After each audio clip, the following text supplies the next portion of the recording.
Hi everyone, Comic Mike here with another video on this really hot sunny day in Montreal.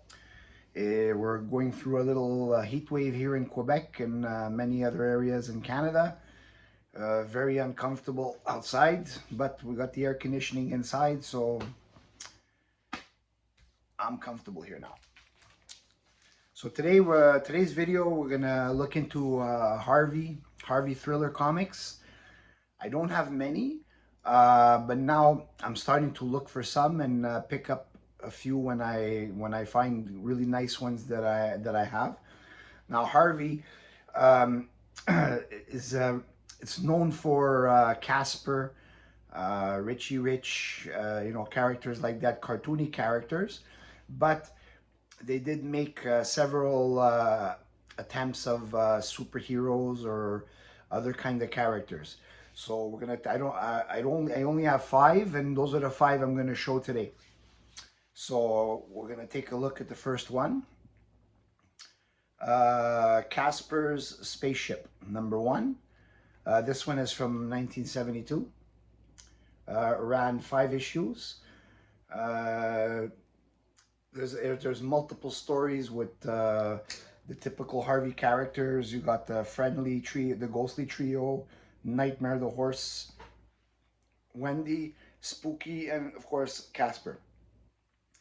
Now in this issue, Casper and some of his friends, they go with some astronauts and they take a rocket to the moon, and they find that the moon is inhabited by other strange creatures. Now these books were targeted for children,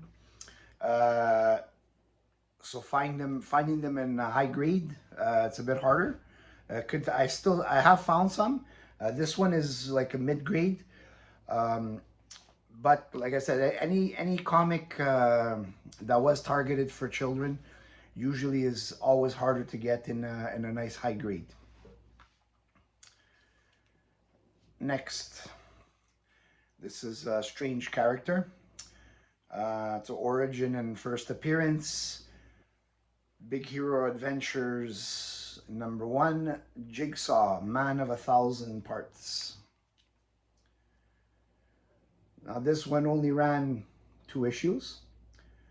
Stories and art by Joe Simon, Bill Drott, Tony Tallarico, Reed Crandall. He's an interesting character. He looks like a jigsaw puzzle. So a nice copy. It follows in the weird category of books that I like to buy. Basically, this guy is Colonel Gary Jason. I think he's half human, half alien now. On a trip to an outer space, he flew out and somehow ended up on the moon. And some aliens, they started to put him back together, like in pieces, because they were saying that all of his joints are dislocated and his bones are broken. And they put him back together, and he started to realize that he had these special powers where, like, he can reach out and his parts of his arm or legs or whatever, they detach, and then it gets put together. But it's all drawn like he's put together like a jigsaw puzzle. Take a look. And that some kind of angry gorilla because he's in a circus. I like these strange stories and strange comics. Though that's very 60s. Let's just put it at that, because that's from 1966. Next we have Thrillerama proudly presents The Man in Black Called Fate, number one. Now this isn't the Man in Black's first appearance. His first appearance was in Man in Black number one from 1957. This has got some Bob Powell and Joe Simon art. This one ran 3 issues, but it wasn't a Man in Black story. It was It was supposed to be like anthologies or different characters in different books. It only ran 3 issues. The other 2 issues are another character called the Piranha. I'm probably gonna try and find that one. Those other two, because they look interesting. Um, the Man in Black is sometimes known as fate, kismet, or luck. And there's this woman called Weaver. She summons him, and he's like he's interferes in fate of people. So it's not a character that endured past the 60s. At least to my knowledge, I don't ever remember seeing him in any other books. But still, it's a cool character. Um, 60s style, which is I like the 60s style, and it's worth the buy because that book, you can probably pick this one up relatively inexpensive. I mean, they don't go for crazy amounts of money. Probably the first appearance, Man in Black from 1957, that one there is that one there demands a lot more money. But this one here, it's like I think I paid this one maybe $10 or $12. Now next, Top Secret Adventures #1, featuring the Spy Man. This one is from the year 1966.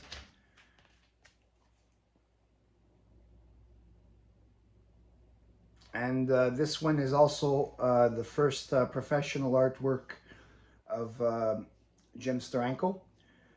You also have some George Tesca inside. Um, this one is, I consider it underappreciated, undervalued book, because Steranko art is very sought after. And I have some other Steranko books. I love the covers, especially the covers. And I'm surprised that his first professional work, it's not going for what it should. So it gives people an opportunity. You can pick it up in a very nice grade for a decent price.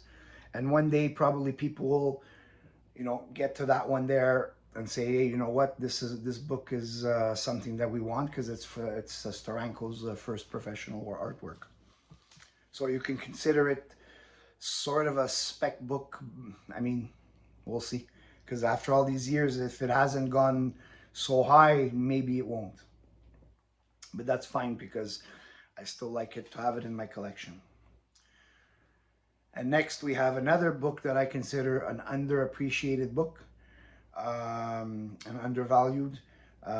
This one is Blast Off, The Three Rocketeers #1 from 1965. This is Jack Kirby, Joe Simon. I mean, this one has only 1 issue. It's one I had doubles of this one. I upgraded it. Like I had a decent copy. I upgraded it, and I sold it to someone. The other copy that I had. So and I love the cover. It's got this crazy like rock mountain thing, monster or whatever. He's coming out, and I love the yellow cover too.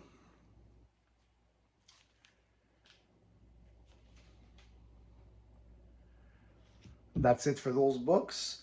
Like I said, I'm starting to see some other Harvey books that I would like to have. I'm gonna pick up a few more Caspers, maybe some Richie Rich, but I do like the 60s if it's sci-fi or horror. They do have, quite a lot of them, and they're really, really nice. Some of them are really expensive, but as I always say, if it presents itself in front of me, right price, I buy it. Well, that's it for this short video. If you like the content, please like and subscribe.